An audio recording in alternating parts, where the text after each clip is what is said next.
say that once they have permit to construct, that's the end of it, they go to sleep.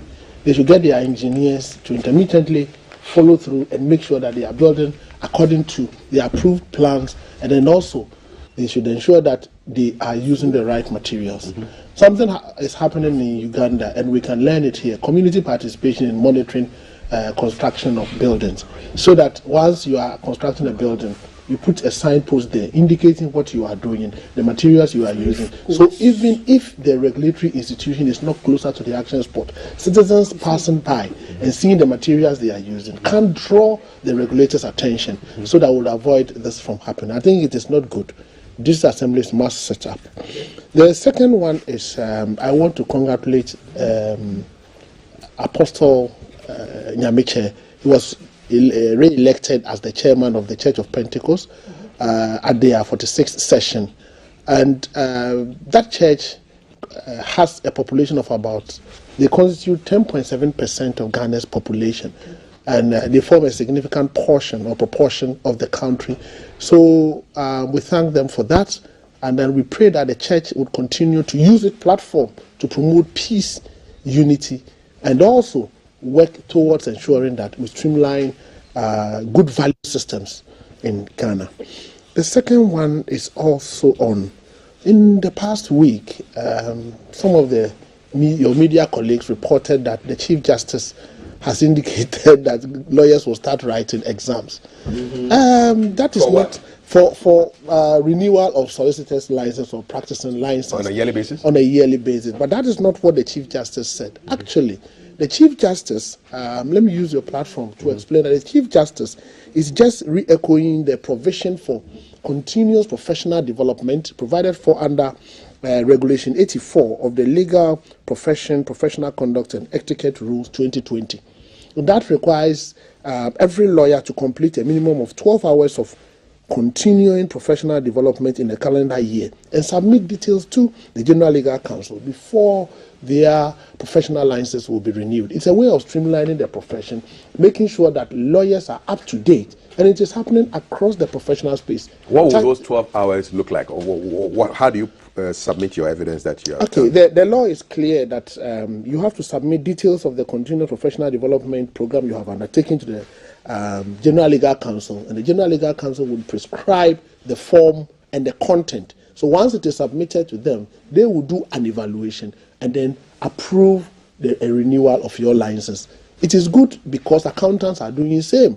You need to accumulate certain minimum professional development hours before your membership in good standing can be renewed. Okay. So the Chief Justice never said lawyers should write exams. Finally, control systems in the public sector is being strengthened. At the Internal Audit Agency, we have realized that majority of the irregularities that the Auditor General reported were found in the health sector, followed by the educational sector, local government, and then SOEs. So what we are doing is state-owned enterprises. So what we are doing is that we've realized that most of the health institutions either do not have audit committees or the audit committees are not even functioning well, for which reason the Auditor General cited all those irregularities. In fact, in the Auditor General's report for public corporations and statutory bodies, only 4 of these health institutions came up with irregularities of over 2 million cedis, which is not the best. So the agency is working with the Ministry of Health and the Ghana Health Service to inaugurate audit committees for all the public health institutions, so that it will strengthen control systems, including Pantan Hospital, so that at least once control systems are strengthened, we will be very sure that funds that are sent there will be used for the intended purposes. Okay, so lawyers are not writing exams. They are not. They are not at issues of controls as far as monies are concerned. Shout outs to the Church of Pentecost, 10% of Ghana's population. 10.7%. That's they have 3.59 membership. Yeah. Okay, why? Why are they going so fast? I think the internal mechanisms work very well for the members. Yeah, and they have a decentralized arrangement where in every small locality you have to open a branch there. And you know the headquarters is in Ghana.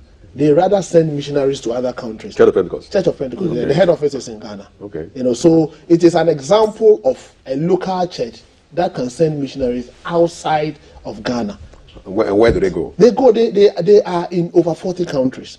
Okay. They pay them from Ghana. I see. So it is not the type of church that receives support from external. Okay, it's homegrown. It's a homegrown. Made in Ghana. Yeah. Sort of. And commanding 10.7% of Ghana's population means it's a church that we should not toil with, and together with other churches. But I am interested in their contribution to the value systems of Ghana. And now they are going into schools. They have secondary schools. They have a Pentecost university, and they are doing all kinds of things. So we should encourage them and encourage other religious bodies to follow suit. They even have a hospital. Okay. Others I know, Catholics are also doing well. Presbyterians are doing well, and we expect all religious groups to join forces with similar institutions, so we improve the value systems in this country, so we can take our destiny in our own hands. Nice one. If I were a presidential candidate, I would be making sure that my visits to the Church of Pentecost would be very frequent. 10% of the population. That's quite a huge 3.59 constituency there, man. Yeah, I just go talk to them and sell my vision to them. And get even 10% of that 10%. I'm on my way to the Jubilee House. After you get out of the dreamland and focus on your guest who has a history lesson for you this morning. You say, yeah, I'm not sure from Pong. Today, where are we dipping our historical toes? Today, we know that the Asantehene is still in the UK. In fact, he's celebrating his anniversary on the throne. He's also celebrating his birthday, and ace musician Amachi Dede is there bashing. We also know that he attended the coronation of King Charles III. And I want to use this opportunity to do a brief history of the Ashanti nation. And then after that, next week, you go to Boku to talk about the genesis of the Boku crisis. So you give me a little time to talk about the famous kingdom known everywhere in the world, the Ashanti. Well, Ashanti produced 4 kings, successive kings, but at that time they were serving the Denkyira people, and they didn't make history. Their first kings, we are told, were working together, Chum and Entry. After Chum and Entry came Kwabia Amenfi. After Kwabia Amenfi, Otia Kenten. The 4th one was Obiri Yabua. Then the 5th one was Osei Tutu, who actually became the founder of the Ashanti kingdom. It was during his time that we had the golden stool. It was during his time that Ashanti institutions, customs and conventions and traditions were instituted, and everybody made to pay allegiance to the golden stool. It was during his time that Ashanti fought and liberated itself from Denkyira. Having defeated Denkyira meant that they came to control all the trade routes to the south. It also meant that they came to possess the castle documents of Elmina Castle. And so it meant the white people were paying tribute and taxes to the king of Ashanti. So Osei Tutu made the kingdom extremely rich. Now we all know that he died while fighting the Achem people crossing the river Pra. After him came his nephew Opoku-Ware. Opoku-Ware immediately had the duty of fighting and subduing Achem in the Ahantan War. He was also able to fight Eburu Moro of Awarin, and he added Seshi and Bono to the kingdom, and also went as far as Tain, and then Ahafo also became part of the Ashanti kingdom. And so we can say for certain that it was under Okatachie Opoku-Ware that Ashanti became an empire. After Opoku-Ware, we had the king Kwesi Obuedum. And Kwesi Obuedum never had any intention of going to war. He felt that the gains of his predecessors had to be consolidated. So he was a man of peace, except for the fact that the Achems rebelled, and the Achem brought in the Dahomey people to help them. So being able to defeat Achem and Dahomey meant he had extended Ashanti influence to Dahomey. Now from Kwesi Obuedum, we had Osei Kwadwo. He was given the title Osei Kwadwo Okuawia because he was so warlike that anytime you mentioned war, even 12 o'clock in the day, he would not think twice, because it is said that he could manage war more than peace. And he, Osei Kojo, became the one who fought the Gomba people, made a treaty with them, and they became friends. And so Ashanti's power went further north. And it was Osei Kojo who institutionalized the idea of having ambassadors in every area that Ashanti was ruling. So he added diplomacy to war. After Osei Kojo, we had Osei Kwame. History says that he was the most merciful of all the Ashanti kings, because secretly he became Islamized.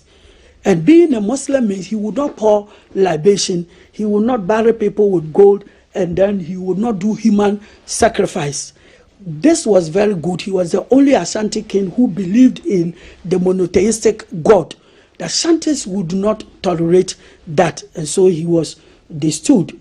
And then after him came Opoku Fofie, who was also a man of peace, except that the German people rebelled against him, and they brought in the Kon people of Ivory Coast to help them. And when he was able to defeat them, it means he had extended the empire to about the size of 2 or 3 times the present day Ghana.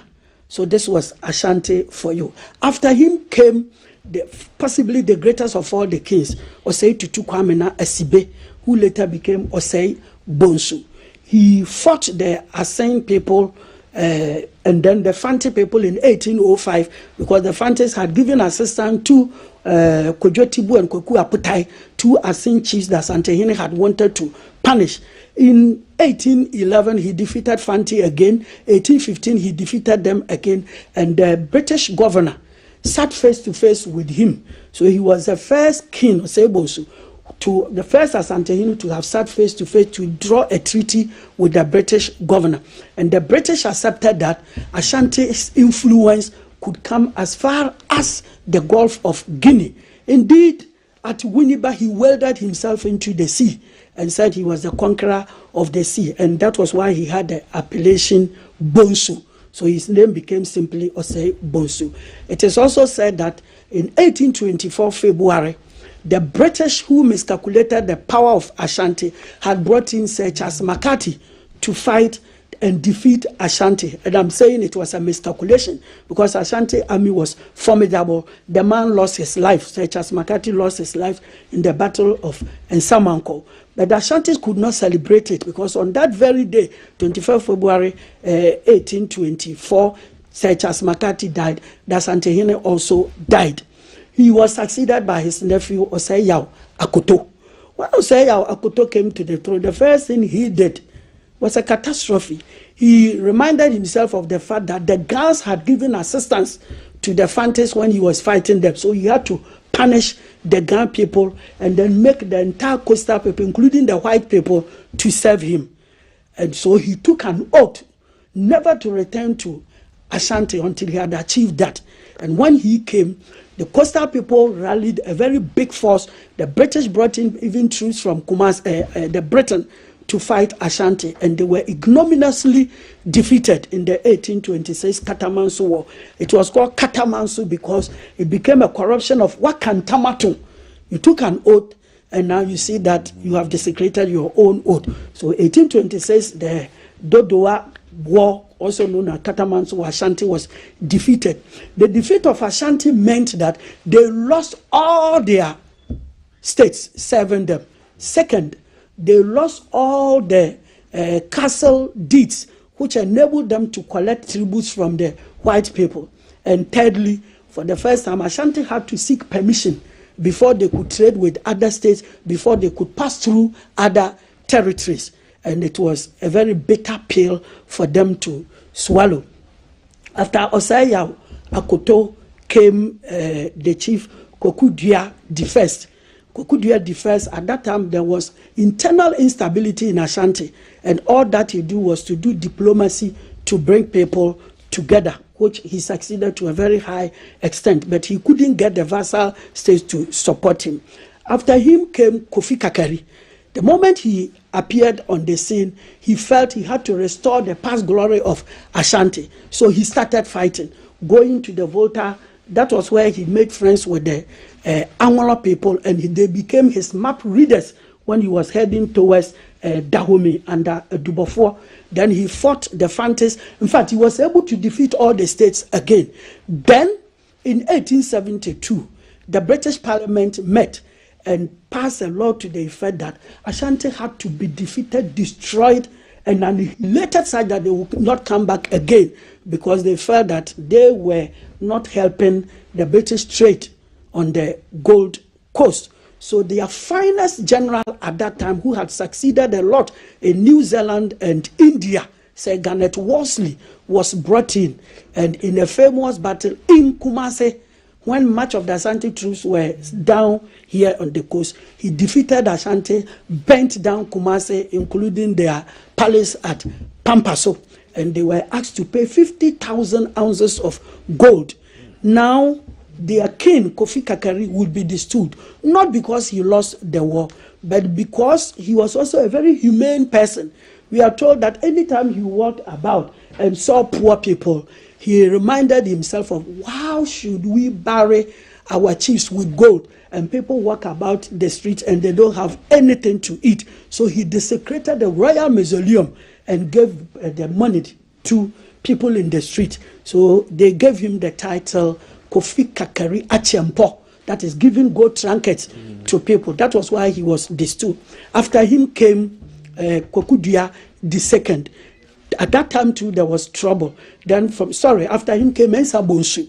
Mensa Bonsu time too, there was trouble. And they told him that we have given you the name Bonsu because we want you to fight as Osei Bonsu. Unfortunately, he was a man of diplomacy. So the Ashantis destood him and brought in Kokudua. And then there was still internal insecurity. And from Kokudua, we came to Prempeh the First. 1896, Sir Frederick Hudson came to Kumasi to demand the 50,000 ounces of gold that Ashanti was to pay. And Asante Hene, for the first time, knelt down before a white governor and pleaded with him. The Ashantis, Sir Frederick Hudson would not take anything of that. And that was why so many villages from the coast to Ashanti were named Brofuyedu, because this was a white man making an Ashanti chief to kneel down, Brofuyedu. In the end, they seized him and a lot of his sub-chiefs to Seychelles Island. By the grace of God, he returned in 1924, and the Confederacy of Ashanti was restored. After him came Prempeh II. And we know that this man so much loved education and development. He negotiated a lot with Nkrumah, and KNUST was built on his land. We also know that he negotiated with Methodist Church and Presby, and then Prempeh College was built, and then with the Catholic Church, Opoku-Ware Secondary School was built. So you could see what he did to Ashanti. Then after him came Opoku-Ware II. He rather was interested in showcasing the past glory of Ashanti, that Ashanti as a kingdom of gold, to the international world. So we know that he held several seminars and then exhibitions in the UK with the title Ashanti, the Kingdom of Gold. And then in the US, at least in 1984, he did one in the US. It was also during his time that he accepted that Asante Hene must not be the automatic president of the National House of Chiefs, because all areas have got their own paramount chiefs too. Then after Opoku-Ware II came the famous President Opemswo II, came Solomon Osei Tutu II, and we know what he has been able to achieve, making sure that all Ashanti chieftaincy cases would be moved from the court to his palace to be settled on the quiet. And then the Otumfuo Education Fund, which benefits everybody in Ashanti, whether you are Ga, Ewe, whatever, everybody on Ashanti land, once you apply and you qualify. And then we also know that he did a lot in terms of the Dabon chieftaincy crisis. And then as we talk, he is outside the country and he represented Ghana as one of very few monarchs in the world invited to the coronation. We wish him well. We wish Ashantis well. We wish all chiefs and queen mothers in Ghana well. Thank you very much. Thank you too, Mr. Yanoche Frimpong. I mean, just sitting here, and the only question I'm asking in my head is, how do you keep all these dates, man? How do you keep all these names? I mean, it started from way back, hundreds of years ago, and I'm just sitting there here. How do you do it? Well, I would say that because I love it in primary school, we were learning those things, and we were forced to learn Ashanti history, Ashanti kings, the history of every ethnic group in Ghana. You can't believe it. I was in class 3 when I knew the history of Togbesri. In class 3? Yeah, class 3. We were taught that. Like 9 or 10? This from the F.K. Buer's history book, the Sankofa. And his history book was history of uniting the country called Ghana. So once those days you came out of middle form 4, you were full Ghanaian. You knew everything. Yes, because when you meet a Bonoma, you know he's your brother. You remember his history. Yeah. You meet a Dagoma, you know he's your brother. Together with a long secondary education, 7 years, very relaxed, and you could make friends with everybody. Now there's pressure on our students. Thank you very much. Thank you so much. I feel richer just for listening to this history and all the links, the interplays as far as Dahomey, Ivory Coast, I mean, ambassadors all around. Thank you so much. And this Church of Pentecost history also you gave me was... So I found out that they have a presence in more than 151 countries worldwide. That's right. It's a very powerful, except that what you said, that if you're able to get them, unfortunately they are not that conservative. They're not, Yes, they are very liberal. They're liberal, eh? And so when you go there, there's no way you can get... I can get the mass of them together. So you get the rest. It's not... I have to try again, Yeah, you have to try. I have to organize football games and all kinds of things. One significant thing my friend should have added, about 70% of all the rich people in Ghana belong to the Church of Pentecost. That research, I have not done that. You know, I talk about Despite, talk about Zoom Lion, and then until recently, don't quote me test. Oh, he's giving you evidence. but you see, I also it's like know... It's like the Catholic Church of Old. I also know other rich people in other churches. Okay. Oh, definitely. In other churches, because I know some serious rich people in the Catholic Church. I know some good rich people in the Presbyterian Church. So we have to do a comprehensive research. But the ones is mentioning the contemporary rich people, they find it so ideal to be Church of Pentecost elders. Okay. All right. No, but it's a liberal church. It's a liberal church. And then they promote the word of God. I mean, all churches promote the word of God. But like like he said, the University of Ghana Religious Studies Department found out that Ghanaians are more used to Pentecostalism as introduced by the Church of Pentecost, Makion, rather than the Orthodox system or the Catholic system or Adventism. All right. Yeah, the Pentecostalism. Pentecostalism only focuses on the New Testament. Okay, they're not interested in the Old Testament. The Old Testament, and then David did that, and then don't eat this meat like we the SDA people. Don't do this, don't wear earrings, don't bow. They're not ready for that. No. Charlie, but the Torah has some serious stuff going on there. I'm reading a book there with the Old Testament stuff. There's some deep stuff there. They will say that now we are under the grace of God. They will interpret it in a very liberal sense, and it makes people feel comfortable there. That doesn't mean when you commit adultery or something like that, you'll be allowed to stay there. No. They have their own internal sanctions. Very strong sanctions. Very strong, even more strict on their pastors than the church members. They are hard on them. I tell you, Church of Pentecost, there's too much. You have to be hard on the leaders now, and soft on the followers. Well, thank you so much. This has been wonderful, really, really wonderful. I wish we could just close and go home, but no, we can't do that. We can't do that right now. We have to look at our headlines. I'm seeing a picture there of our river, our Pra. Our Pra, latest casualty, front page of today's Daily Graphic. Pra River, other water bodies polluted by Galamsey activities, and it's affecting firefighting. We just celebrated International Day of the Firefighter recently. And so the consequences of Galamsey have gone beyond merely polluting water bodies and other sources. And now it's also impacting water availability in the right volumes for fire emergencies. The Western Regional Fire Command says low pressure in water service lines to its hydrants or points of replenishment is threatening the fire services operations. It's directly linked to illegal mining, and they said the points of collection of raw water from rivers were heavily silted. So, and there's a high turbidity, so the water is not clear, it's very murky and cloudy, and has become a danger. So the Pra, the Ankobra, and the Tano rivers, Galamsey is making it impossible for them to get the water that they need. Now, we cannot be sure, due to the high level of silt and poor turbidity, even in the cities where we have points of collection, the pressure is low due to the inadequate water at the intake point of Ghana Water Company. So, I just don't understand why we can't solve this problem.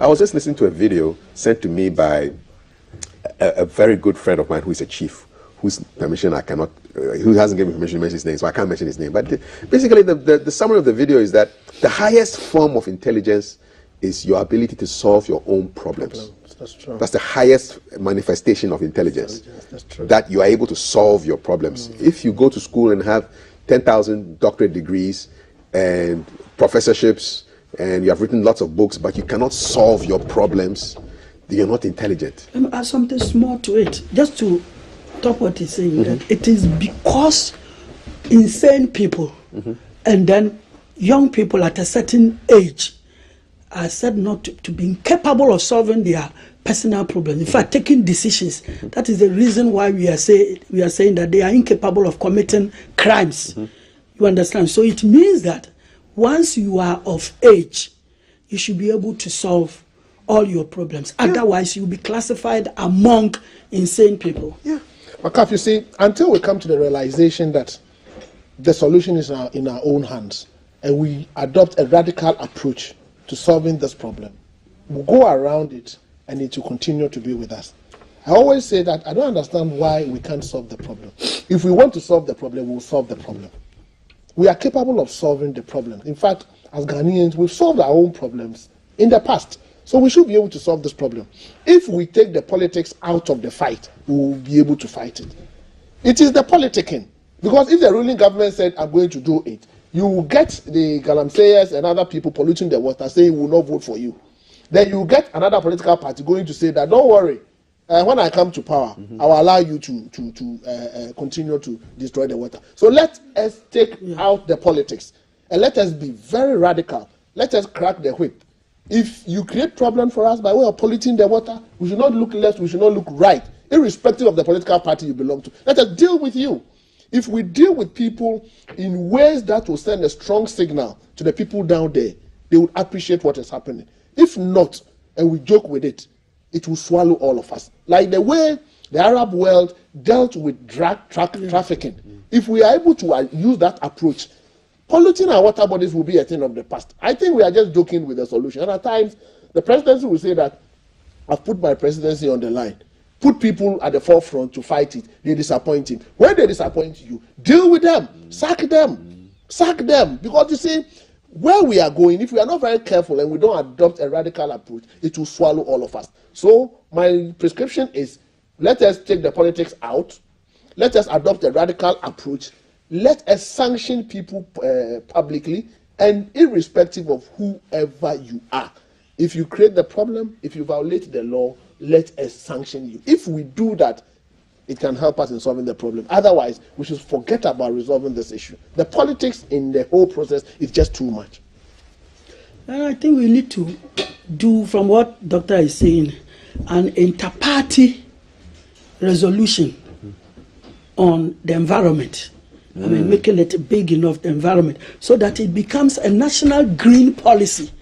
Otherwise, I tell you, if today this government is not able to fight Galamsey, it becomes their trump card in the election, because the electorate will know that for as long as we keep fighting, voting for that party to remain in power, it will not pass us. So let us vote for it. As for this one coming, he will overturn us. But when all of us meet and make it a policy to protect our environment for the sake of the future, it helps all of us. So it's like a non-negotiable national policy, yes, national policy, devoid of politics. Yes, because you see, last time the young man who came here about 3 weeks ago, the fisherman he interviewed carrying bamboo on the Yes, Kobe Che. See, he tried to speak English, very good English.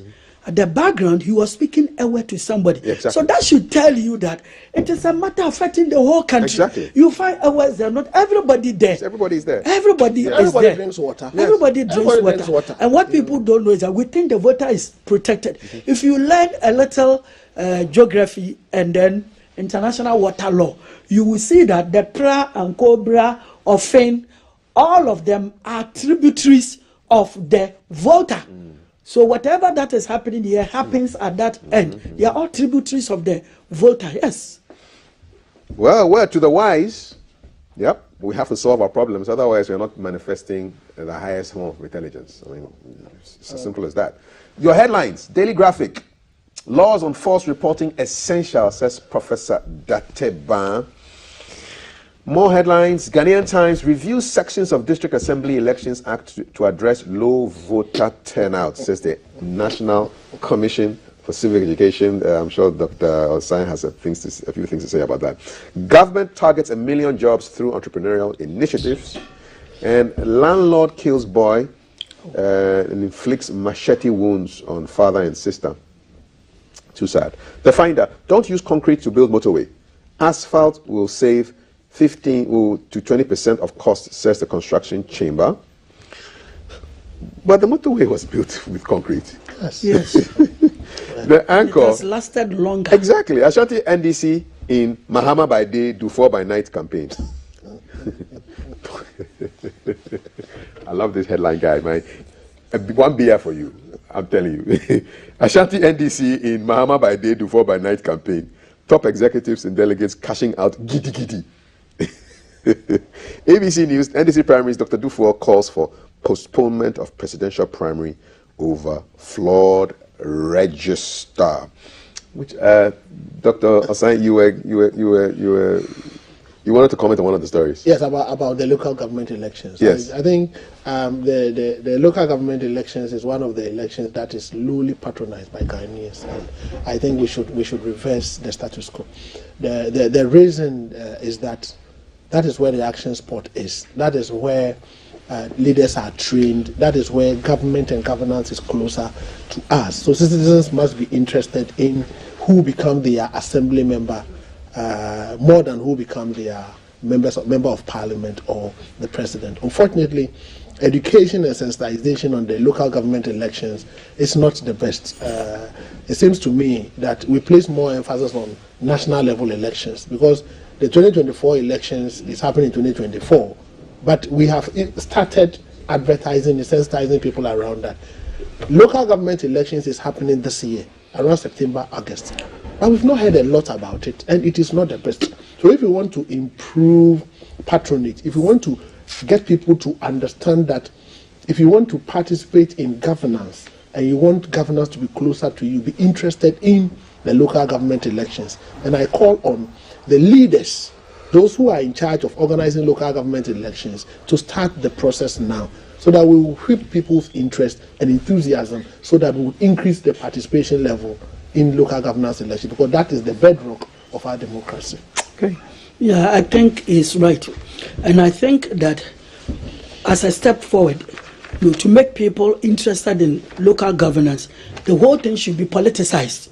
When you go to UK, it is a whole political system, Labour and then the Conservatives everywhere. They've got their members.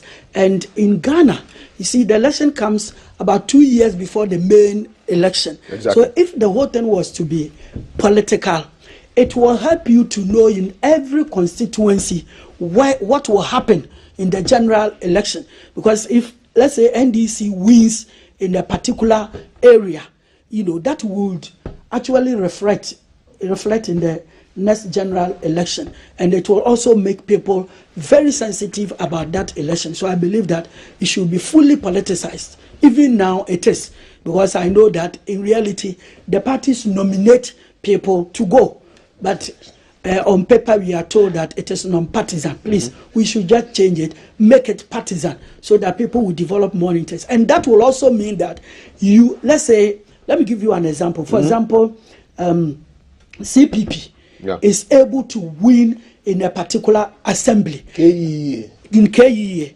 if it is not able to win the national election, they will control That area.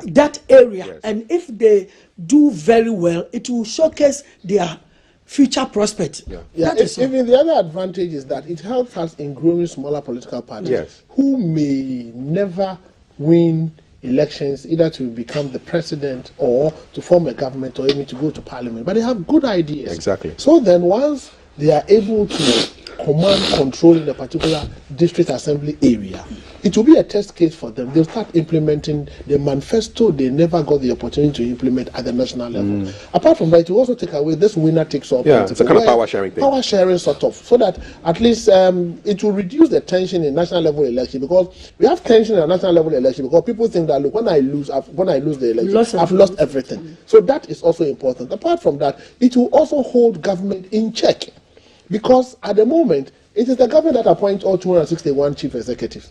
But if you were to have some of them elected, you will get some of the chief executives putting a check on government, even how to use common fund.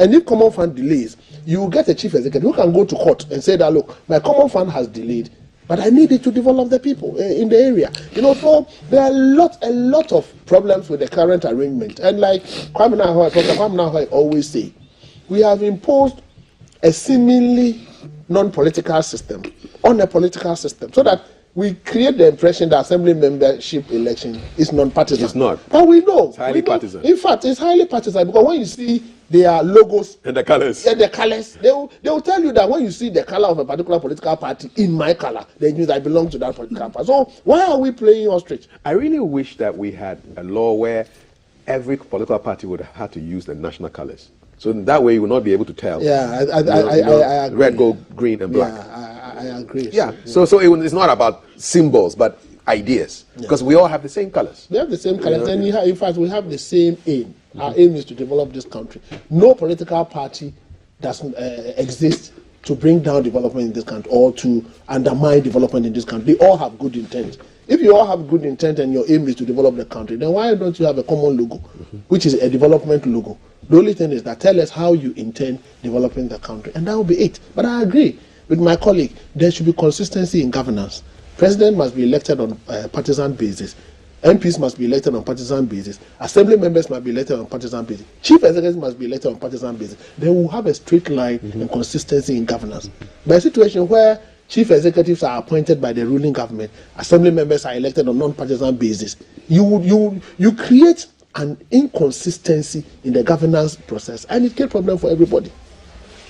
What do you think on what we've discussed so far as local government elections are concerned, as far as all that you've heard with respect to the history of the Asante Nation, as well as, I'm just curious, why don't we just change the name to, the word is Asante. Well, why are we still using the British corrupted Ashanti? I think we have to. We have to. Because it is Asante region. No, Asante region. But if you meet a typical Ashanti, he will tell you, I am an Asante. Yes, but the region is called Ashanti region. We should just get the correct spelling again, Even Brong Ahafo. Bono. It was Bono. And then we continue with the British one, Brong. Oh, but now we have Bono.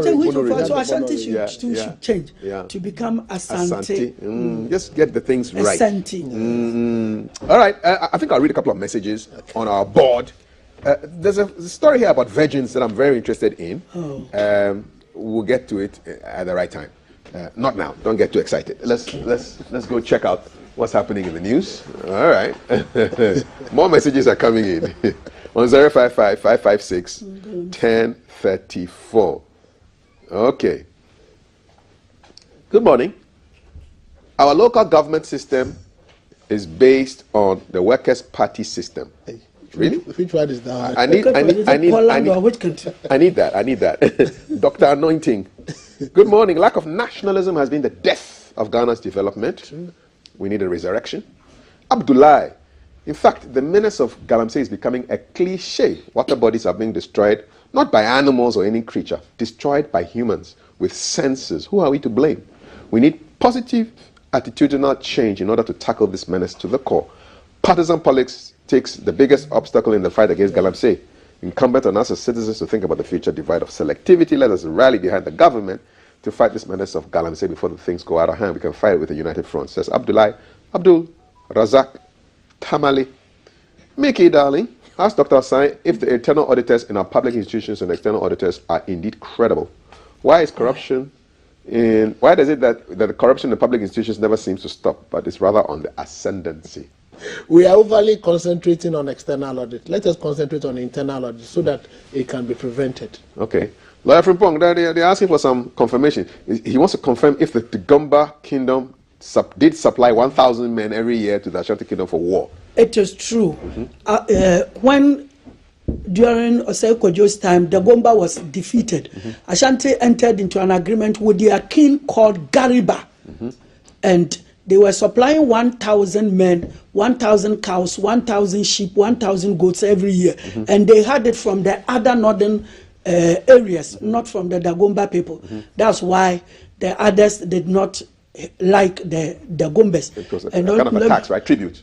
Yeah. So they will capture them and give to the Ashanti people. For their wars. In my opinion, this Galamsey menace can be solved when politics and corruption are eliminated, chiefs stop taking part, Ghana Water Company is empowered to protect the source of potable water for our homes. My heart bleeds whenever I travel across these rivers, Bunsa, Pra, Ankobra, and Ayensu from PK, Wala, Fa, She, Takwa. I feel to some extent that democracy is not helping us. I remember in North Korea, anything done that would endanger the environment was considered as a crime for life in prison. That stopped all the illegal stuff. You've got to be hard on crime, you know. Thanks, I've been educated, said somebody who was talking about our lupus conversation. All right. Somebody is making a call here about laptops and teachers, ensuring that all teachers receive their TM1 laptops. Teacher salaries were deducted by 40%. So supposed to pay 40% for the laptops, while government paid 60%. The teachers' union, after receiving all of these, selected some of the teachers to give and leaving the rest. Very discriminatory. You think justice must be served? We'll follow this allegation and get back to you on this. Alaji Kalu. Nalerigu. Good morning.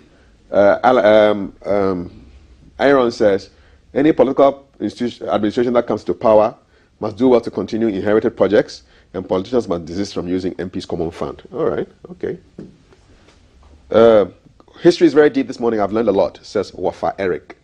Okay, all right, I'm going to take one more message and then take a call from a member of the Dufour team, Dr. Dufour team, that is vying for the presidential candidacy of the NDC. Rasbingi says, good morning, Togbikaf.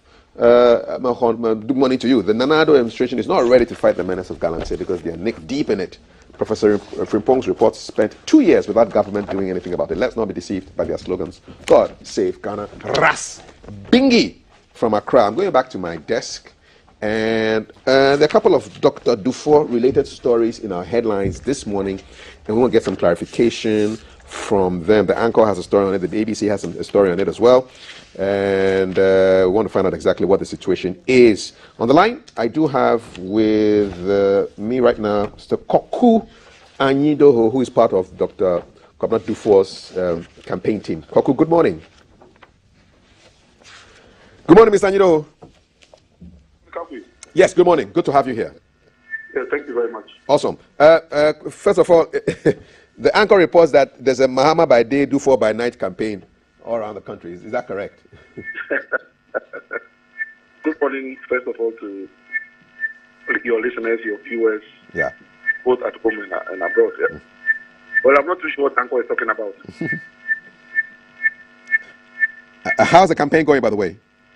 Very well, Kafi. Very well, Kafi. Where are you right now, and how are you gearing up to the election? Well, candidate Dufour,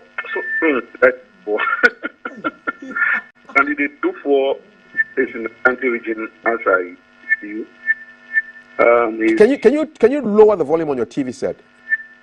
Okay. I'm getting a lot of feedback. Just 0. Let's talk through the phone. Okay. Put it on 0. Is it better? Is it better now? Yeah, it's great. It's excellent. Let's talk. So, Dr. Dufour is in the Ashanti region right now? Yes, please. We still have feedback, Sanyido, please. Actually, I don't even have a TV. I'm surprised that you are getting this feedback. Yeah. Okay. All right. Well, okay. Let's go. Is your radio on or something? Nothing? No. No. All right. Let's just go. Let's go. So you are in Ashanti region? Yes, please. Okay. We're hearing that your candidate is calling for a postponement of the presidential primaries over a flawed register. Can you confirm that? Very much so. It is true. Please explain. How flawed is this register? Well, Kafi, the whole process began in March when candidates went to file. And then the party promised that 5 weeks to the election, they will make a voters register available to all candidates. Sometime in April, specifically on 17th April, we sounded them out and said, we are still not in receipt of any voters register. No response. And so on the 2nd of May, we wrote again officially on the same issue.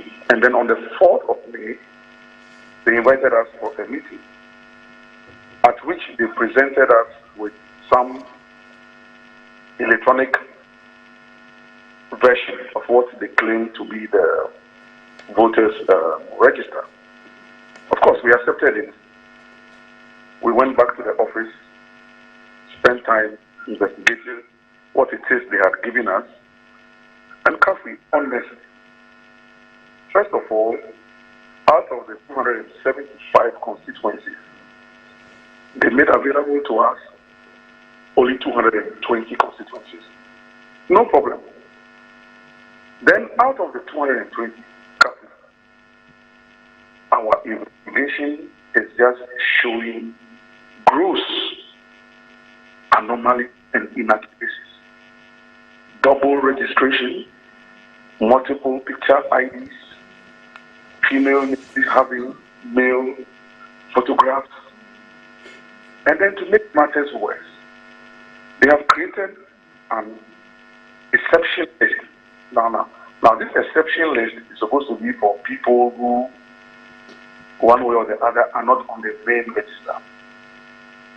And you are having about 74,000 people on the exception list. And we can't vouch for their membership of the party. We can't vouch.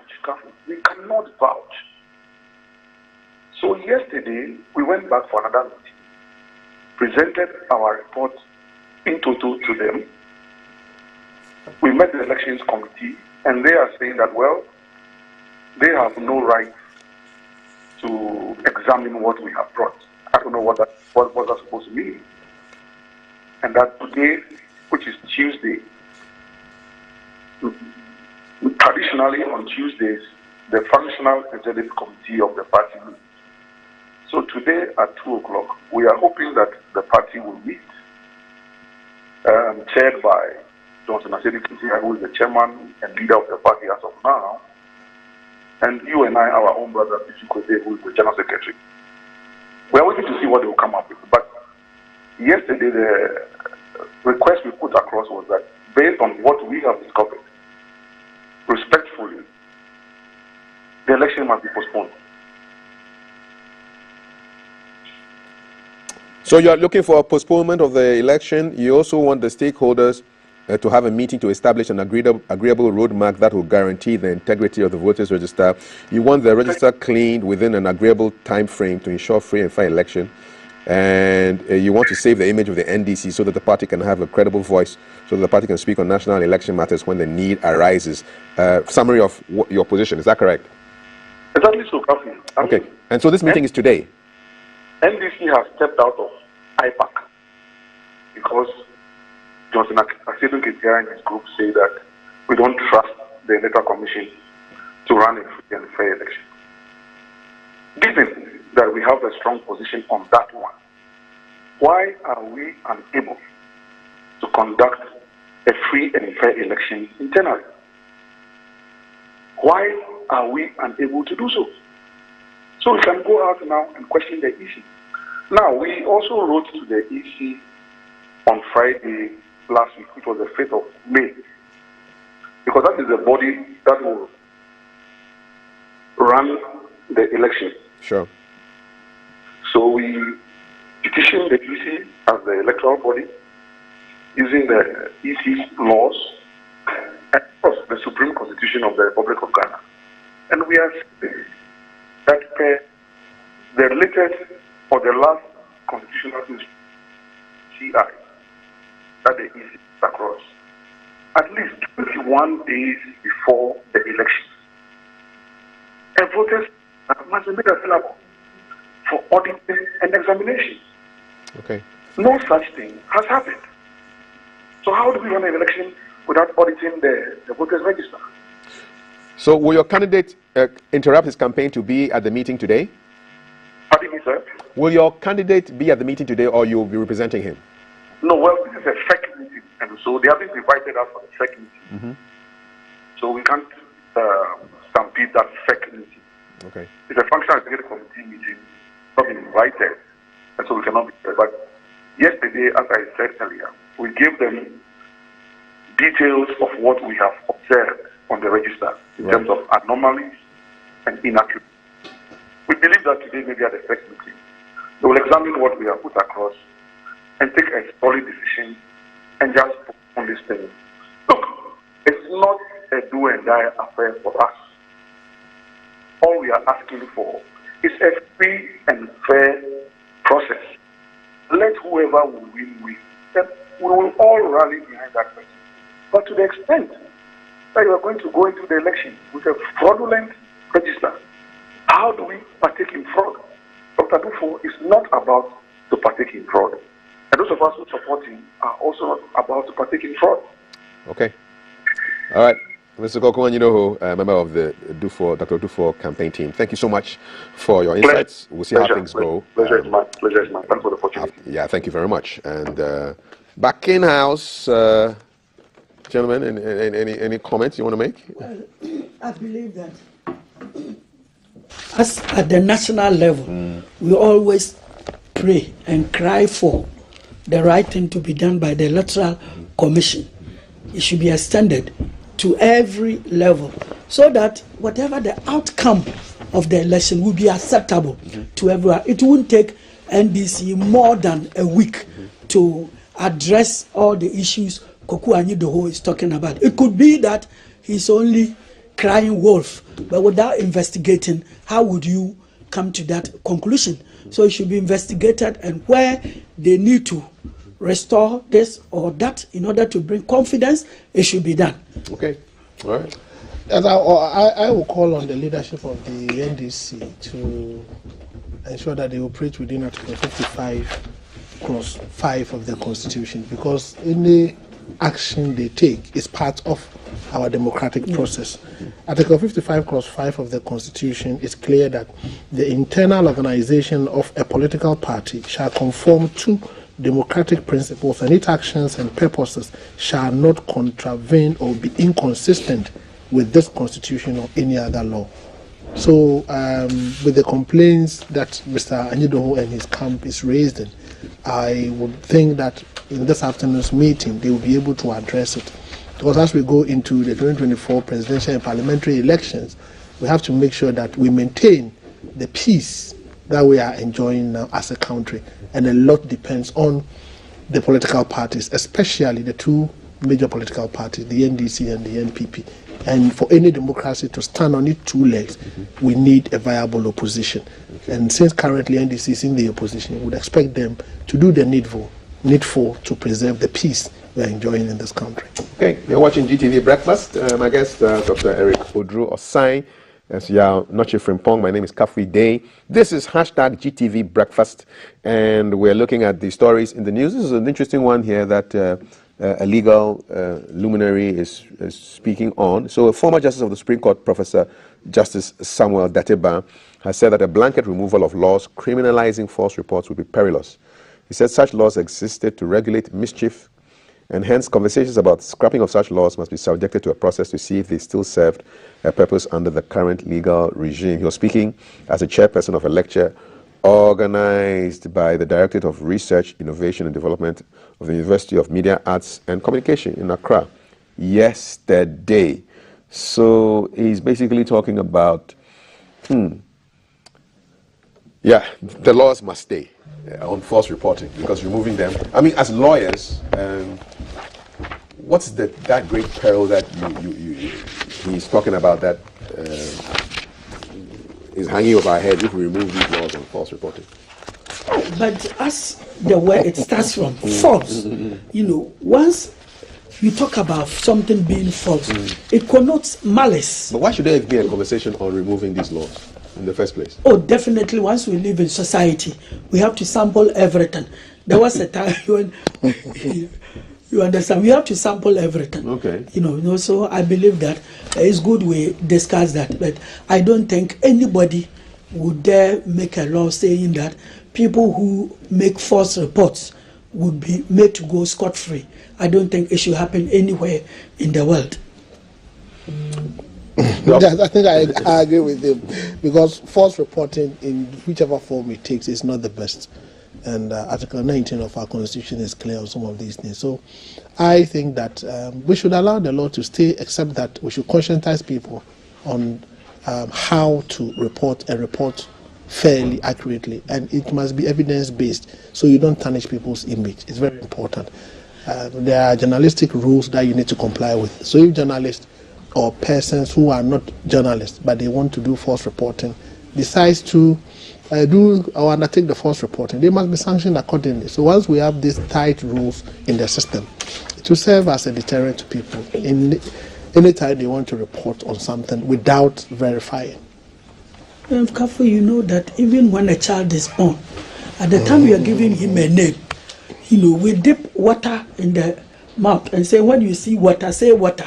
And then alcohol. When you see alcohol, say alcohol. And I've observed it many times. Whenever they put the water in the mouth, you see the child licking. But when they put that strong appetition in the mouth, the child from there.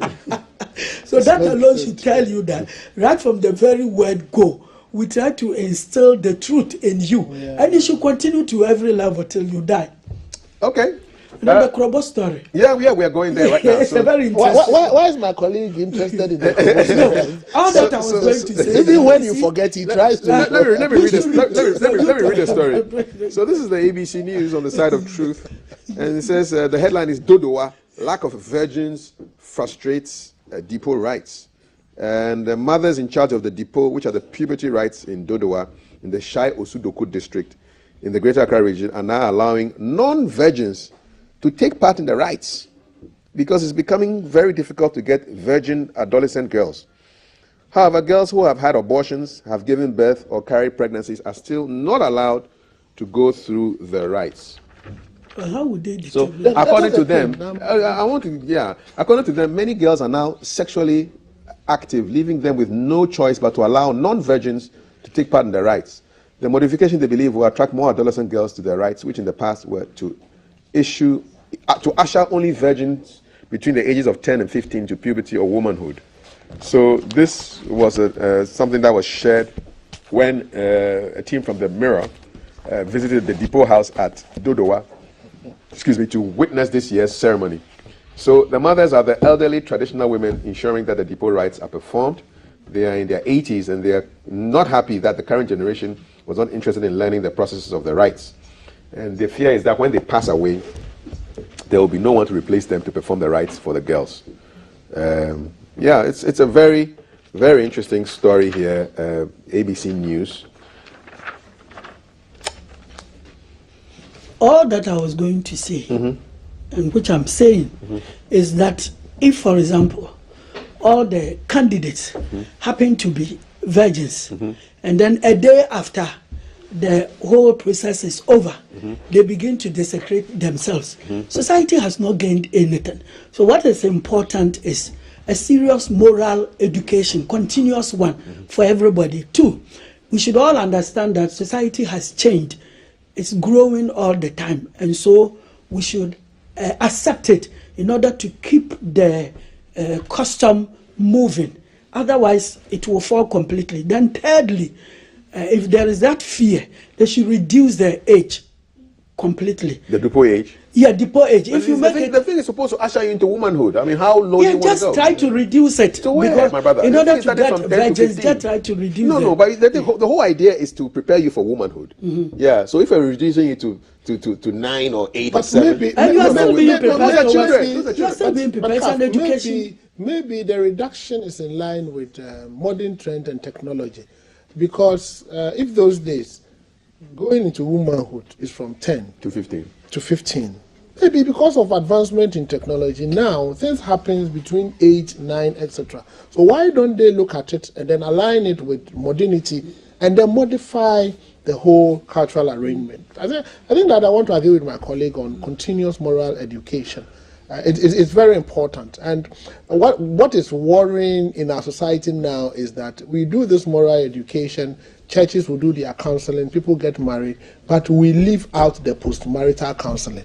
And as a lawyer, the kinds of divorce cases you do, you realize that most of the churches are not laying emphasis on post-marital counseling. That is what is leading to all of that. So my last point on this is that we should lay emphasis on post-marital counseling, because there are a lot of people who are married now, but they are going through serious marital challenges.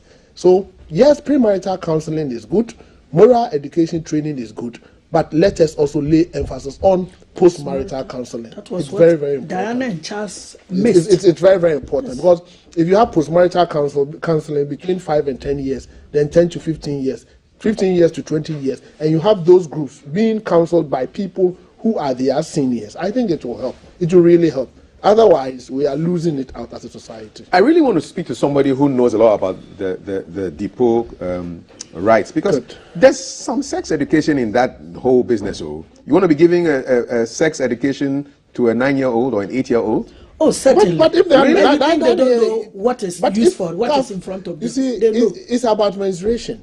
If a 9-year-old has gone through that process, that person, that 9-year-old. No, how to satisfy your husband in bed? Let's get serious. No, but how can you teach a 9-year-old? Yeah, but you are telling people that they should drop the depot age to 8 or 9. But if they are doing it at 10, how do you tell your 10-year-old, you teach your 10-year-old girl how to satisfy a man? That they shouldn't. If that is what they are doing, it's no good. Yeah.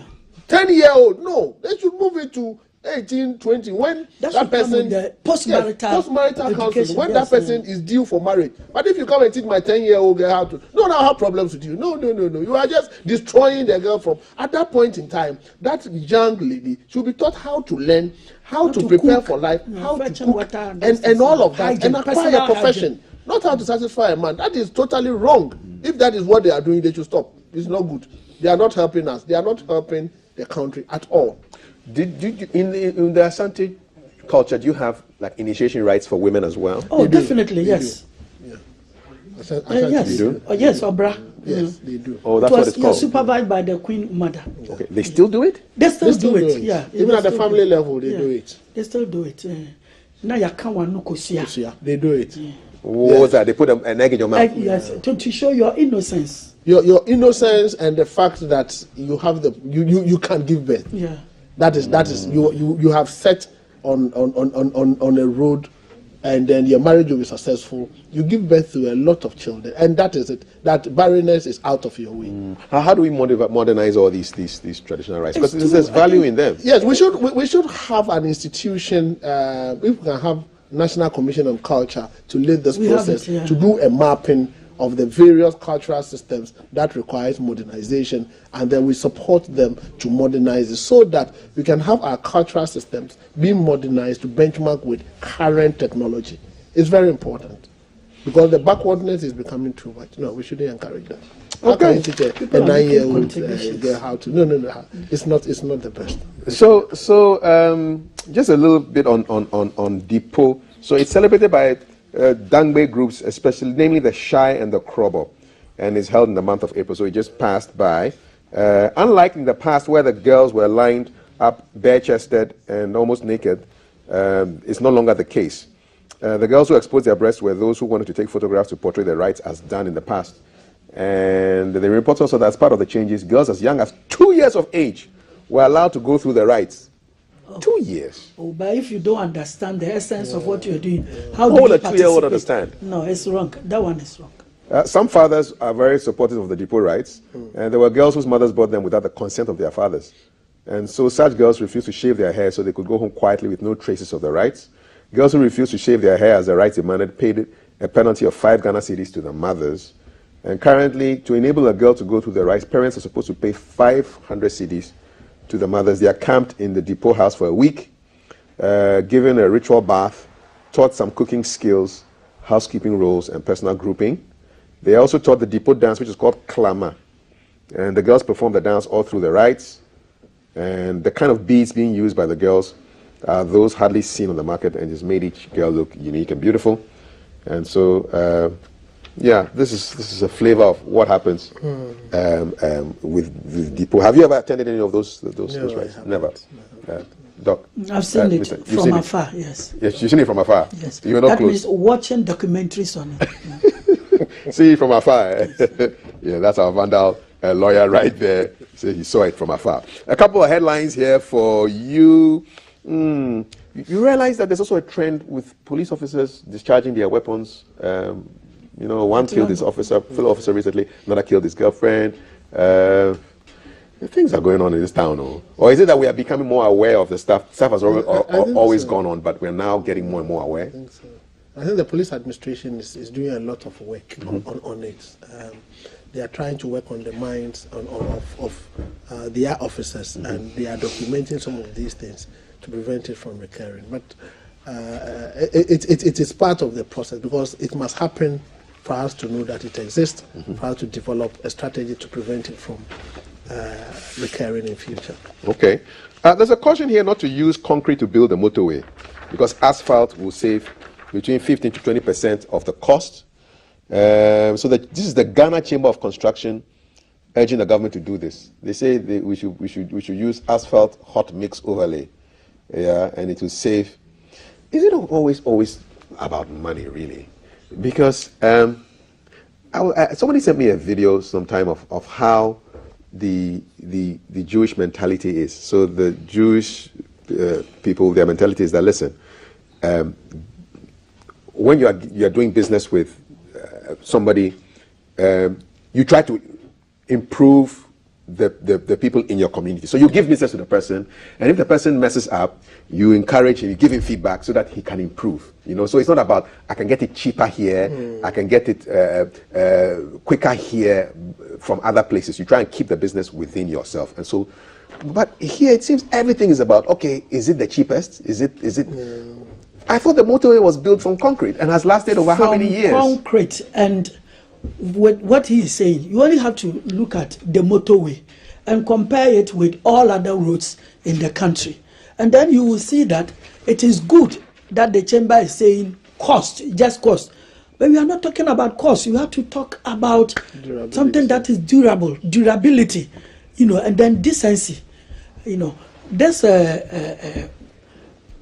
what do you call it? The motorway. When you read the Nkrumah 7-year development plan, you will see that he reserved the Naule, limestone, to be able to use it for all roads in Ghana, concrete, and export to other West African countries to ensure that we have concrete roads everywhere. That was a big plan. That's a big plan. It's within the 7-year development plan, and we had the raw material, and it is still sitting there at Naule in the western region. Wow.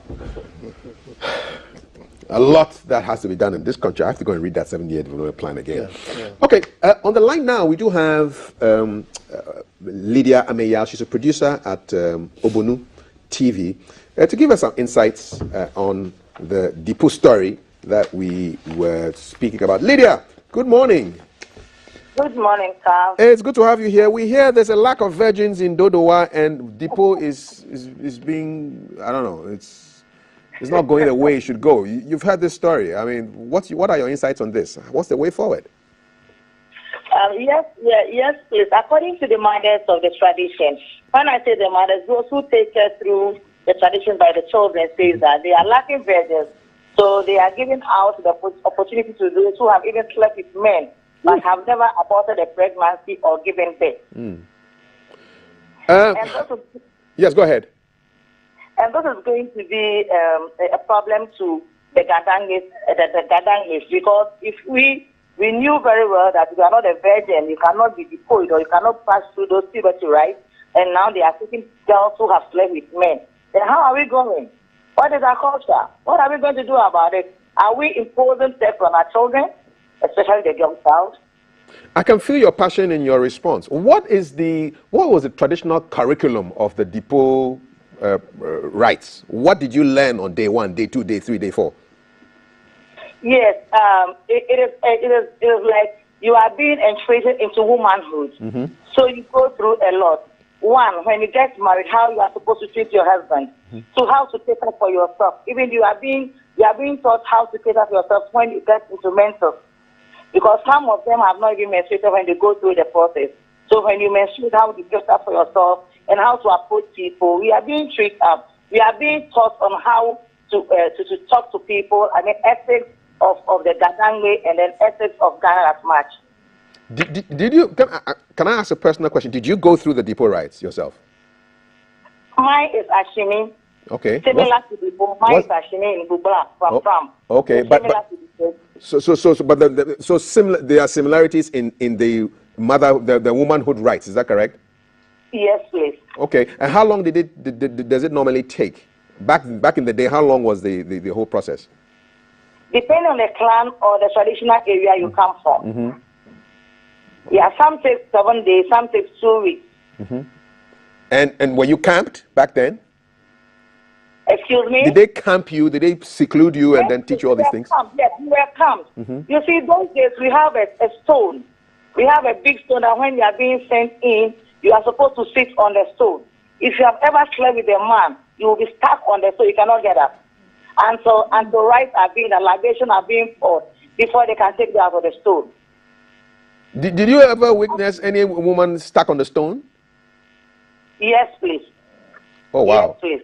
How was she extricated from the stone? They performed the rite. They poured like the elders came in, performed libation, and then that was it. Okay, so we're having the conversation here. I mean, do they teach sexual relations, how to flow with a man? I mean, in the privacy of your room, do they teach you those things in the depot, yes, right? Please. Yes, please. You are being taught, but they tell you until you get married. Until you get married, that is after marriage. Mm-hmm. You are not supposed to sleep with a man until you get married. So when you get married, that is what you're going to do for your man. Okay. And what was the age back then when you were doing the rites? I was around 16 years, please. Okay. Did anything surprise you about the education? Hello? Did anything surprise you about the kind of education that the old ladies were giving you? Yes. I was surprised about the way I was taught, like, when you get married, this is what you're supposed to do, because I was not expecting it, because I was told that I was not supposed to sleep with a one. So as of that age, I was a virgin. Mm-hmm. And so so what do you think the way forward would be for what we are experiencing at Dodoana, where the old ladies say they are now allowing non-virgins to take part in the rites? I mean, is this not the doom of Depot in the next maybe 10, 20 years? Like I just said on Ogonu TV, and we the parents, especially the mothers, have to talk to their children when they get to that age or before they get to that age.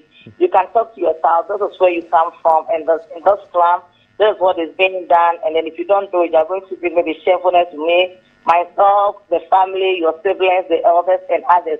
And then when we talk to them and then shower them with gifts that they want, I think they will stay and not go into sex at early stage. Just from your own experience, did your mother ever talk to you about the things the old ladies talked to you about during the Depot rites? Yes, please. She did, before you even went there? Yes, please. My mom, yes, please. Yeah, go ahead. Yeah, she sometimes says, quality is dog black. Break it down for me. What was she saying? Meaning that, have you seen that thing between Penny's legs? Having a brother called Penny. Mm-hmm. Have you seen that thing? Then when it enters into your legs, it's kakai. So she's a monster, Bibi Saku. Yes, monster. So she was, and it will catch you and kill you. Did you believe that story? Oh yes, I believed it. But did you think? I mean, mothers scaring their daughters about sex is healthy? They are not scaring our scarf. I don't think it's scaring. We are being groomed. Yeah, but a penis is a penis. It's a penis. It's not a monster. It's a penis. It's a penis. Yes, it's a penis. And that is what is bringing the problem. Modernization. Those days we say kakai or motomoto or we have another name for it. Now they say go straight and then mention the name. Yes. It is this. It is penis. It is that. And then in our language, I can't say it here, but no, say it in your language. What is it? Is it draw? What is? I don't know. Ours is Sule. Doro is Ghana. Ours is Sule. Jule. Yeah. Sule. Okay. Is Depot doomed, Lydia? Hello? You think Depot is doomed now? Is Depot doomed? Will Depot get extinct in the next 10, 20 years? That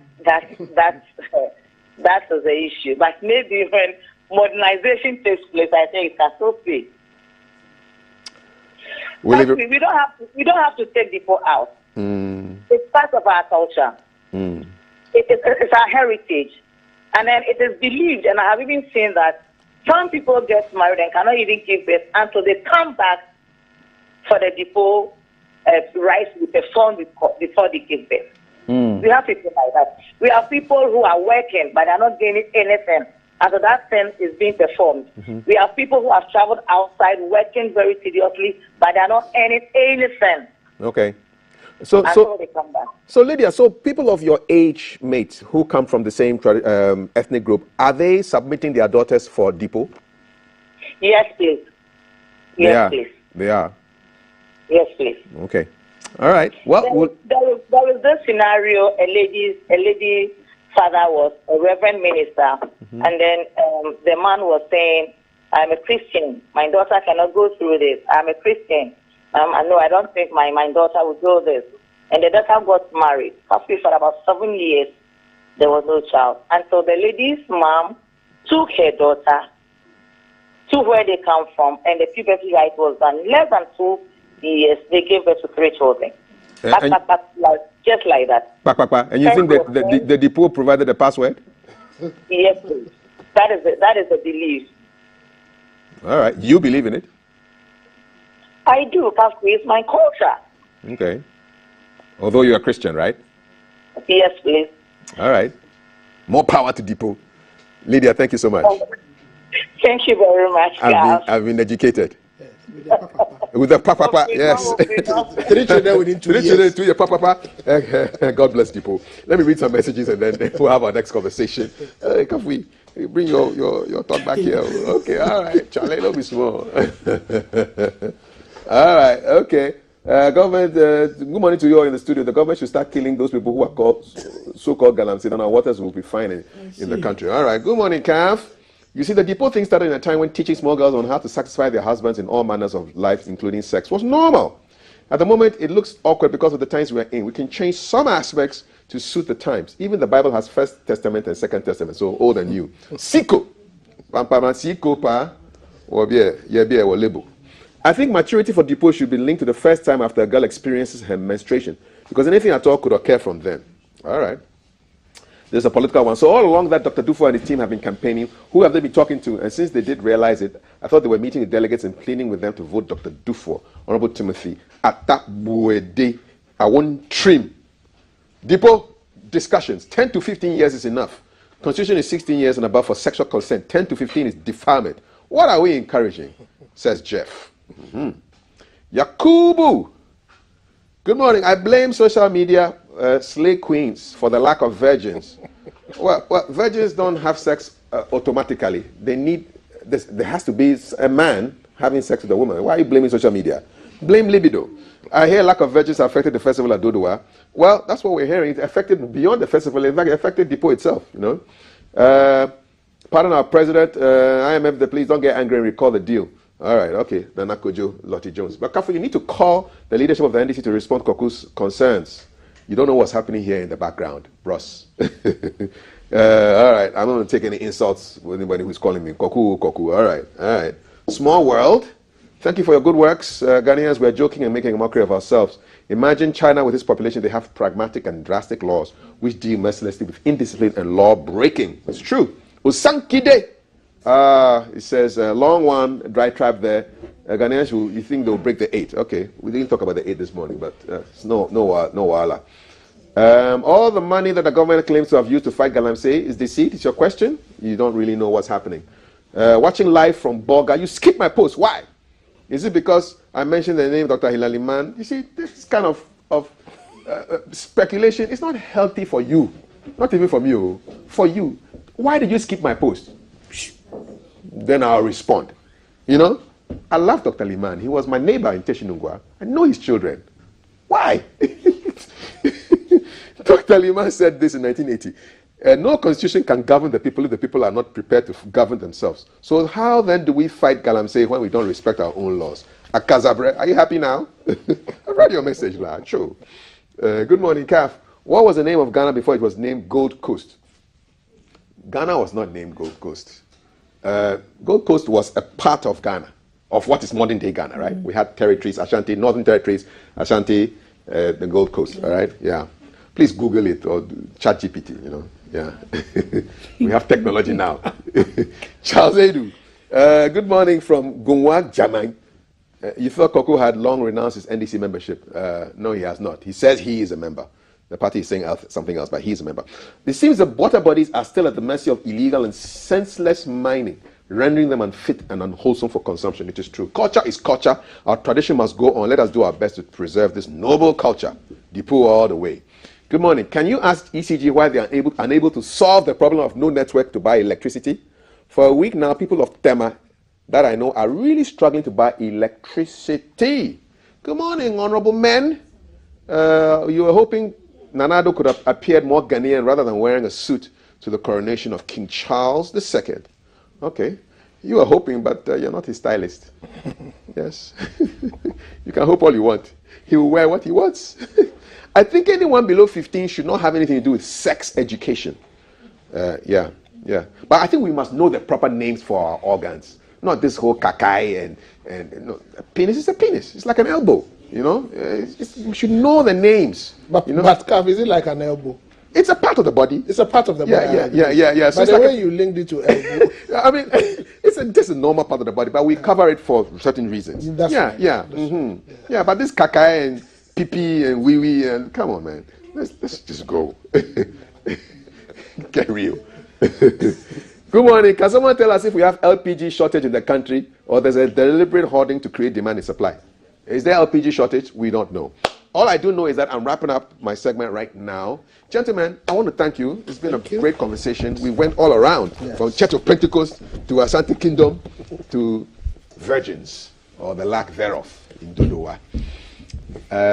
From three of us here who are definitely not virgins, we want to wish you a beautiful day. How do you know? Because you have children. It's as simple as that. You're not a virgin. I'm not sure I want to comment on this. You are not a virgin. Don't. I'm not. Thank you. If you are not a virgin, raise your hand, please. Doc, Mr. Freeport, raise your hand. You're not a virgin. Raise your hand if you're not a virgin. Raise my hand. If you're not a virgin, raise your hand. I should raise my hand. Yes, raise your hand. I've raised my hand. The man has children, so how can you? Listen, we are going to. I know Sack is not a virgin. Don't know about Blacko, but here comes Countryside. I do know that they want VGMAs. VGMAs. He sounds like virgins anyway. Enjoy Countryside.